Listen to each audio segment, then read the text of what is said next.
votre routine quotidienne est en réalité une série de délits. Vous avez simplement la chance de vivre au bon siècle. Nous allons vous faire découvrir un monde où chanter sous la douche, posséder trop de pommes de terre ou jouer au flipper pouvait faire de vous un ennemi public. Il ne s'agit pas simplement de règles obscures tirées de vieux livres poussiéreux. C'est un catalogue de l'histoire dans ce qu'elle a de plus déconcertant et stupide. 1. Imaginez-vous dans la Pennsylvanie du 19e siècle, en train de vous détendre dans un bain chaud. Vous vous sentez relaxé, peut-être un peu joyeux, alors vous commencez à entonner votre air préféré. Soudain, un agent de police frappe à votre porte. Pourquoi? Parce qu'une ancienne loi municipale interdisait bel et bien de chanter dans la baignoire. Il ne s'agissait pas d'un noble effort pour protéger le public des chanteurs épouvantables. La justification officielle était que le bruit risquait d'effrayer les chevaux dans la rue. Pensez à l'enchaînement d'événements que quelqu'un a dû imaginer pour rédiger cette loi. Un homme se met à fredonner un opéra dans sa baignoire, un cheval à 2 rues de là l'entend, panique, et provoque un carambolage catastrophique de calèches. C'est un niveau de raisonnement de cause à effet, à la fois insensé et magnifique. Cela suppose également l'existence d'une division spéciale des forces de l'ordre chargée de surveiller l'acoustique des salles de bain. 2. Dans la plupart des régions du monde, oublier l'anniversaire de sa femme vous vaut la loi du silence ou une nuit sur le canapé. Mais dans la nation insulaire moderne des Samoa, cela peut vous valoir une convocation au tribunal. Parfaitement. Il est véritablement, légalement et effectivement interdit par la loi pour un mari d'oublier le jour spécial de sa femme. Si une épouse choisit de signaler cette infraction, son mari peut être officiellement interrogé, averti et même sanctionné d'une amende par les autorités. Il ne s'agit pas d'un ancien texte oublié. C'est une tentative contemporaine de légiférer la prévenance. Il faut admirer l'ambition de la démarche. Cela transforme un simple oubli domestique en une affaire de sécurité d'État. On ne peut qu'imaginer le drame au tribunal. Monsieur le juge, il a prétendu que le calendrier de son téléphone avait mystérieusement supprimé le rappel. L'accusation n'a rien à ajouter. 3. Aujourd'hui, le flipper est un classique nostalgique des salles d'arcade. Mais des années 1940 jusqu'en 1976, il était l'ennemi public numéro 1 à New York. Le maire Fiorello LaGuardia mena une guerre personnelle, quasi fanatique, contre ces machines, convaincu qu'elles étaient une menace mécanique et une porte ouverte vers la perdition. Il les considérait non pas comme des jeux d'adresse, mais comme des dispositifs de jeux d'argent insidieux contrôlés par la mafia pour corrompre la jeunesse de la ville et lui soutirer son argent de poche. Il mena de célèbres descentes théâtrales, fracassant des flippers confisqués à coups de masse devant les photographes de presse. Pendant des décennies, le flipper fut relégué dans la clandestinité. L'interdiction ne fut levée qu'après qu'un as du flipper nommé Roger Sharp, lors d'une prestation légendaire au tribunal, prouva qu'il s'agissait d'un jeu d'adresse en annonçant un tir précis, puis en le réussissant, sidérant le conseil municipal au point de le faire capituler. 4. Dans la Grande-Bretagne du 19e siècle, votre choix de déguisement pour Halloween aurait pu mener à votre arrestation. Le Vagrancy Act de 1824 était une loi très large, visant les diseurs de bonne aventure, les escrocs et quiconque recourait à des artifices subtils pour tromper le public. C'était l'époque du spiritisme et des séances, où de faux médiums mettaient en scène des apparitions pour escroquer des familles endeuillées. La loi avait été conçue pour les arrêter, mais sa formulation merveilleusement vague rendait illégal pour quiconque de se faire passer pour un fantôme, un esprit ou tout autre être surnaturel. Cela signifiait que, bien que la loi visât des fraudeurs chevronnés, elle s'appliquait techniquement aussi à un enfant avec un drap sur la tête disant « Ouh ». Elle créait une zone grise juridique absolument hilarante entre l'usurpation spectrale professionnelle et le simple fait de jouer à se faire peur pour s'amuser. 5. Dans le vieux New York, la propreté était une vertu quasi sacrée, mais elle obéissait à un calendrier très strict. Une ordonnance municipale rendait illégal le fait de secouer ses tapis, moquettes ou paillassons par la fenêtre après 8 heures du matin. Si vous vouliez partager la poussière et les débris accumulés dans votre appartement avec le monde d'en bas, il fallait être un lève-tôt. C'était une tentative pragmatique pour éviter aux piétons de recevoir une douche indésirable de crasse sur le chemin du travail. Cela dresse un tableau incroyable d'un rituel urbain quotidien. À 7h59, une symphonie frénétique de battage de tapis à l'échelle de toute la ville, suivie d'un silence brusque et coordonné à l'instant précis où l'horloge sonnait 8 heures. C'était une course contre la montre où le prix était un sol propre et la sanction était de vivre dans la saleté jusqu'au lendemain matin. 6.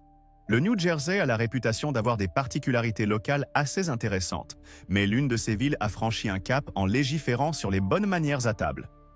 Une ordonnance locale avait autrefois officiellement rendu illégal le fait d'aspirer bruyamment sa soupe en public. Il faut respecter l'audace pure d'un organe gouvernemental qui décide que, certes, la criminalité et les infrastructures sont des problèmes, mais que la véritable menace pour la société civile est le bruit que fait quelqu'un en savourant un bol de soupe à la tomate.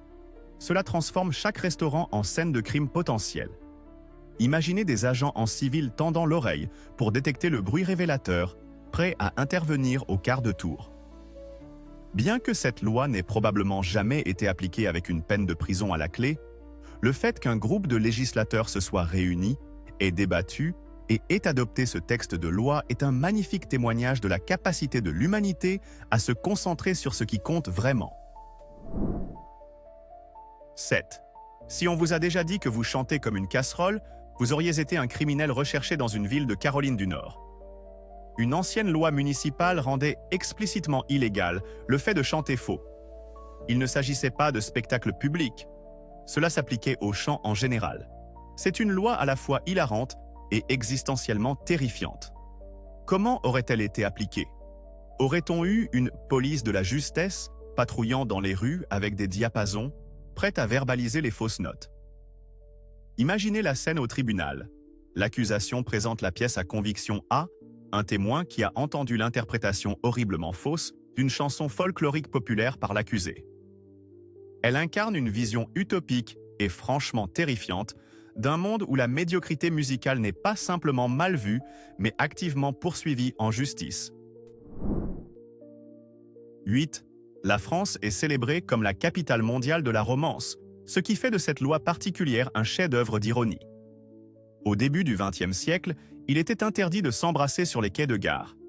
Il ne s'agissait pas d'une croisade morale contre les démonstrations d'affection en public. C'était une mesure désespérée pour maintenir les horaires des trains nationaux. Apparemment, les couples s'adonnaient à des adieux si longs, si passionnés, si cinématographiques, qu'ils provoquaient régulièrement des retards considérables. Les autorités ferroviaires furent contraintes de choisir entre l'amour et la ponctualité. Et c'est l'efficacité qui l'emporta. C'est le problème le plus merveilleusement français que l'on puisse imaginer. L'infrastructure du pays était mise à genoux par la seule puissance de la romance. Les contrôleurs duraient se transformer en police de l'amour, séparant les étreintes pour s'assurer que le train de 14h15 pour Lyon puisse partir comme prévu. 9. À la fin du XVIIe siècle, le tsar Pierre le Grand de Russie entreprit une mission de modernisation de son pays, pour le faire entrer, de gré ou de force, dans le monde occidental. Et sa première grande cible fut la pilosité faciale. Il voyait dans les longues barbes traditionnelles des hommes russes un symbole d'arriération démodée. Ainsi, en 1698, il instaura un impôt sur la barbe. Si vous vouliez conserver votre glorieuse barbe, il fallait payer. Après paiement, vous receviez un jeton de cuivre spécial, en somme un permis de barbe, que vous deviez porter sur vous en permanence. Si l'on vous surprenait avec une barbe non autorisée, la police vous rasait publiquement et de force sur le champ. C'était une guerre brutale contre l'esthétique hipster avec des siècles d'avance sur son temps. Et une attaque commanditée par l'État contre le concept même d'une barbe majestueuse et flottante. 10. Aujourd'hui, c'est un ustensile de table indispensable, mais au XIe siècle, la fourchette était considérée comme une invention scandaleuse et blasphématoire. Lorsqu'une princesse byzantine apporta une fourchette en or en Italie pour son mariage, le clergé fut horrifié. L'argument avancé contre cet objet était d'ordre théologique. Dieu avait donné aux êtres humains 10 ustensiles naturels, leurs doigts. Utiliser un instrument artificiel et pointu était perçu comme une insulte au dessein divin. un ecclésiastique influent alla même jusqu'à prêcher que la fourchette était un luxe diabolique et que s'en servir était un signe d'orgueil démesuré. Lorsque la princesse mourut plus tard de la peste, on déclara largement qu'il s'agissait d'une punition divine pour ses habitudes contre nature liées à l'usage de la fourchette. C'est un rappel saisissant que l'outil indispensable d'une génération est l'instrument satanique d'une autre. 11. Dans l'Angleterre du XVIIIe siècle, un homme portant un parapluie était un objet de moquerie publique, voire d'agression. À l'époque, les parapluies étaient considérés comme une affectation française et un signe de faiblesse, strictement réservés aux femmes. Un vrai homme était censé endurer la pluie avec une résolution stoïque, ou tout au plus un chapeau solide.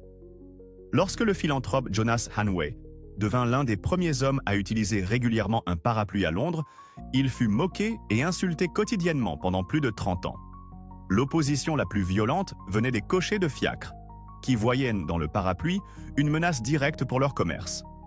Après tout, si les gens pouvaient leur rester au sec en marchant, qui paierait pour une course? Ils éclaboussaient intentionnellement Hanway debout et lui criaient des injures. Tout cela à cause de son bouclier portatif contre la pluie. 12. L'humble pomme de terre est aujourd'hui un aliment de base mondial.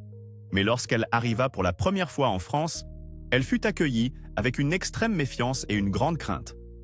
En fait, en 1748, le Parlement français interdit officiellement la culture de la pomme de terre. Pourquoi? Parce qu'on la croyait largement vénéneuse et, chose incroyable, susceptible de provoquer la lèpre.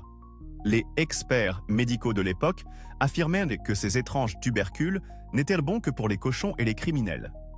Cette hystérie anti-pomme de terre était si forte qu'il fallut une brillante campagne de promotion menée par un pharmacien militaire nommé Antoine-Augustin Parmentier pour faire évoluer l'opinion publique.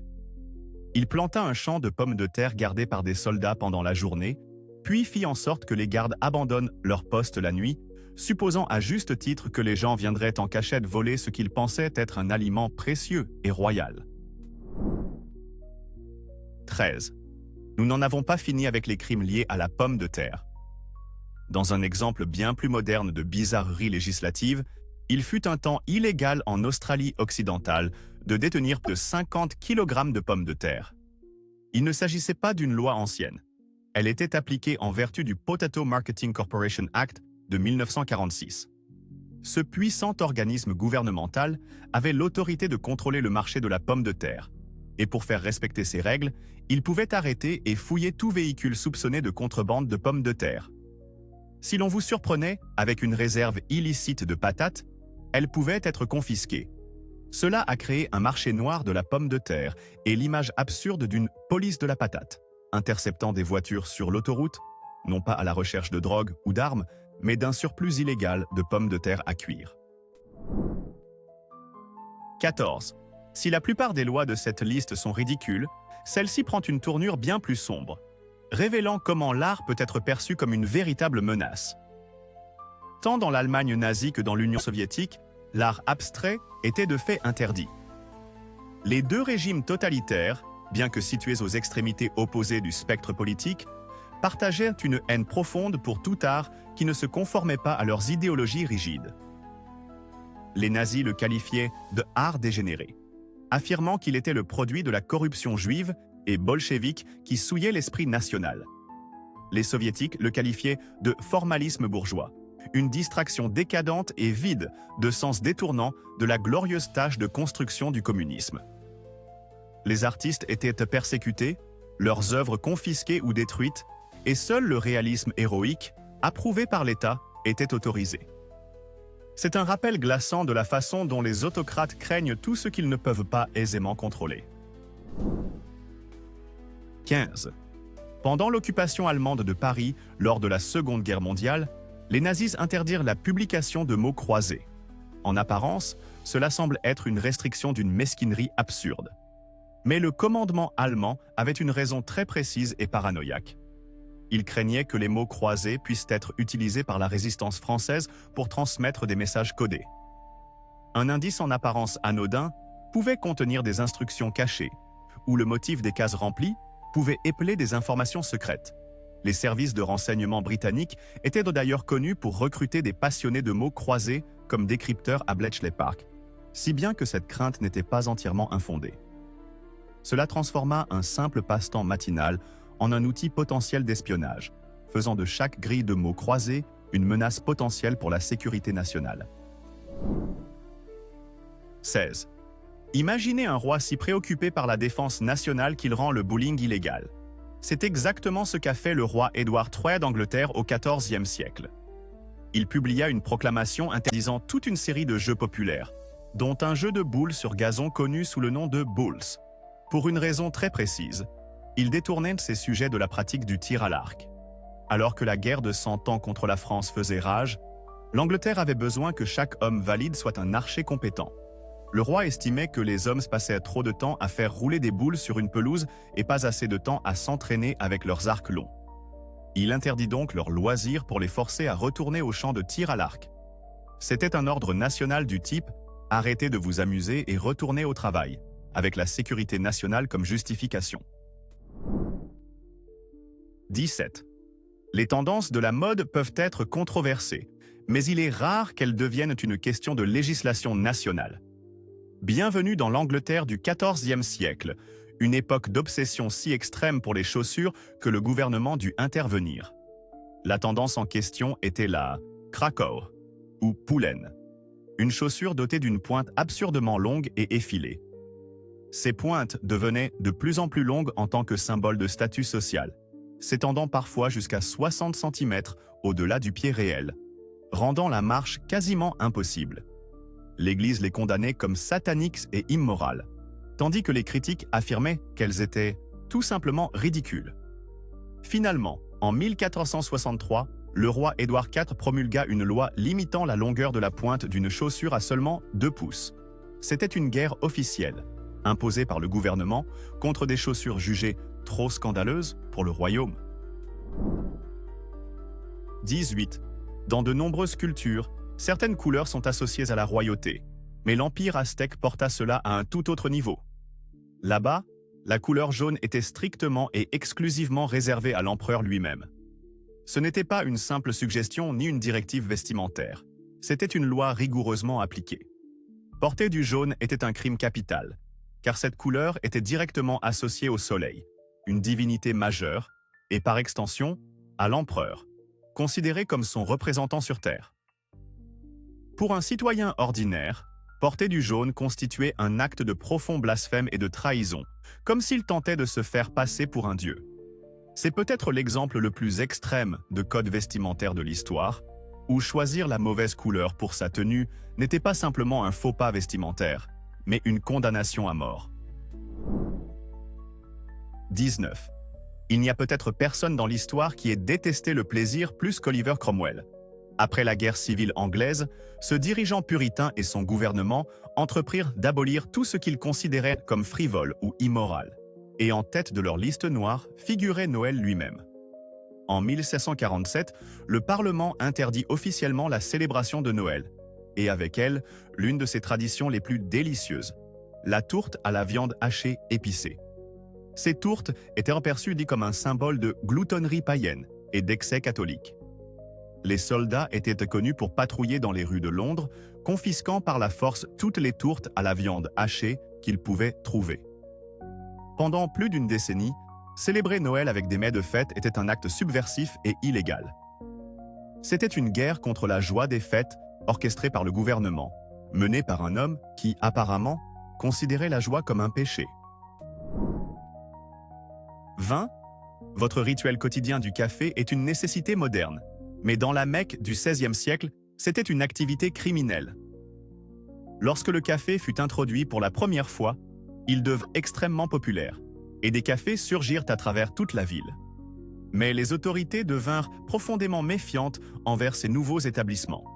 Ce n'était pas simplement des endroits où l'on buvait une boisson, ils devenaient des lieux bouillonnants de discussions intellectuelles, de débats politiques et de commérages.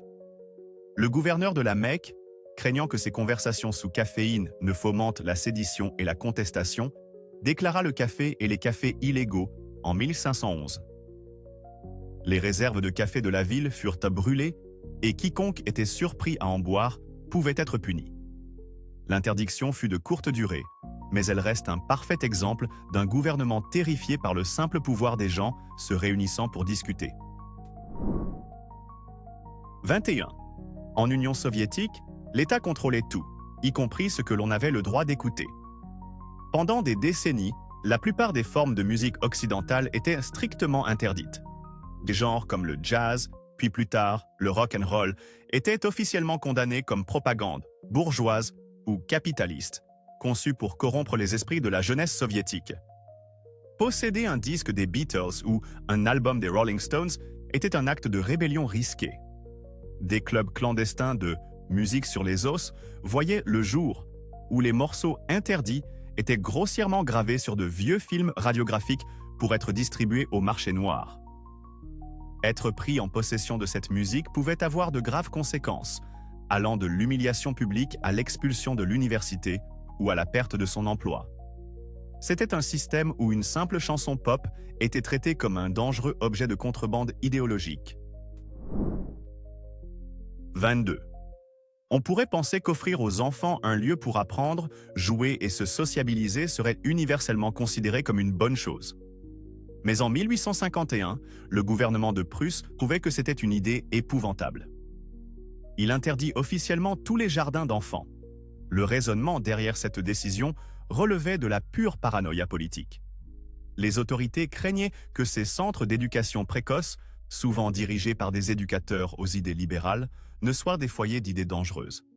Elles étaient convaincues que les jardins d'enfants allaient former une génération d'athées, de révolutionnaires et de libres penseurs qui menaceraient un jour l'ordre conservateur de l'État. Ainsi, pendant près d'une décennie, le simple fait d'envoyer son enfant de 5 ans jouer avec des cubes et apprendre l'alphabet fut considéré comme une menace pour la sécurité nationale, une position véritablement ahurissante contre l'éducation précoce. 23. Avant l'Internet et le téléphone, le moyen le plus rapide d'envoyer un message était le pigeon voyageur. Ces oiseaux étaient le haut débit du monde médiéval, et en raison de leur immense valeur stratégique, leur possession était strictement contrôlée. Dans l'Angleterre médiévale, seuls les nobles étaient légalement autorisés à posséder et élever des pigeons voyageurs. Pour un roturier, en faire autant constituait un crime grave. Cette loi garantissait que le contrôle des communications à longue distance restait fermement entre les mains de la classe dirigeante. Cela leur conférait un avantage considérable en toutes choses, du renseignement militaire aux transactions commerciales. Un paysan possédant un pigeon voyageur était perçu comme un espion potentiel ou une menace pour le monopole établi de l'information. C'était l'équivalent médiéval d'une interdiction faite au public d'utiliser l'Internet. 24. Les anciens Spartiates sont célèbres pour leur entraînement militaire brutal, leur société disciplinée et leur langage concis et sans fioritures. Leur culture valorisait la force et le sens pratique par-dessus tout, et ils n'avaient aucune tolérance pour ce qu'ils considéraient comme faible ou frivole. Cela s'étendait même à la poésie. À Sparte, la poésie rimée était en pratique interdite. Alors que les autres cités-États grecs produisaient de magnifiques poèmes épiques et des vers lyriques, les Spartiates voyaient la rime comme une indulgence efféminée et superflue. La seule forme de poésie qu'ils autorisaient consistait en de simples hymnes de marche rythmés et des chants patriotiques destinés à galvaniser les soldats au combat. Tout ce qui comportait une touche artistique, une profondeur émotionnelle ou un jeu de rimes ingénieux était rejeté comme une distraction par rapport aux devoirs du guerrier. C'était une culture qui avait littéralement mis hors la loi l'expression artistique. 25. Les feux d'artifice sont aujourd'hui synonymes de fête, mais dans la Chine médiévale, où ils ont été inventés, s'amuser avec pouvait vous attirer de sérieux ennuis. La poudre à canon fut l'une des inventions les plus importantes de l'histoire, et pendant des siècles, sa formule resta un secret d'État jalousement gardé. Les empereurs de la dynastie Tang comprenaient son immense potentiel militaire et la classèrent comme technologie ultra secrète. Par conséquent, l'usage privé des feux d'artifice par les citoyens ordinaires était strictement interdit. Toute la production de poudre à canon était sous contrôle impérial, et les spectacles pyrotechniques grandioses étaient réservés exclusivement à l'empereur et aux cérémonies d'État. Pour un homme du peuple, posséder de la poudre à canon, même pour une modeste célébration, était considéré comme un acte de trahison potentielle. C'était un peu comme essayer de construire votre propre drone de qualité militaire dans votre jardin aujourd'hui. Le gouvernement n'appréciait vraiment pas.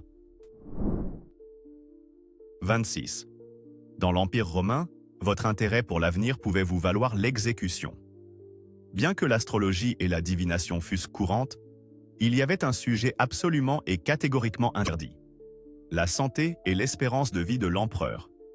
Consulter un astrologue pour lui demander quand l'empereur pourrait mourir était considéré comme un acte de haute trahison. La logique était simple et brutale. Si vous posez des questions sur la mort de l'empereur, c'est que vous la tramez probablement. Cette loi fut utilisée par des empereurs paranoïaques pour éliminer leurs rivaux politiques et quiconque leur inspirait la moindre méfiance. Une simple question posée par curiosité pouvait être transformée en complot à part entière, menant à votre arrestation, à la torture et à une exécution très publique et très douloureuse. Cela faisait de la moindre conversation avec votre devin local un jeu aux enjeux incroyablement élevés. 27. La plupart d'entre nous ont redouté les conséquences de la triche à un examen. Une mauvaise note, une suspension, peut-être un coup de téléphone furieux à nos parents, mais au Bangladesh, les enjeux sont considérablement plus élevés. En vertu d'une loi nationale, les élèves âgés de 15 ans et plus surpris en train de tricher lors de leurs examens finaux peuvent être envoyés en prison. Il ne s'agit pas d'une simple menace théorique. Chaque année, pendant la période des examens, les médias rapportent des cas d'élèves et parfois même de parents arrêtés pour leur implication dans des scandales de triche. Le gouvernement prend l'intégrité académique tellement au sérieux qu'il est prêt à infliger un casier judiciaire à des adolescents pour avoir introduit des notes dans une salle d'examen. C'est un moyen de dissuasion puissant qui fait réfléchir à 2 fois avant d'écrire des formules sur son bras et qui élève le stress des examens finaux à un tout autre niveau.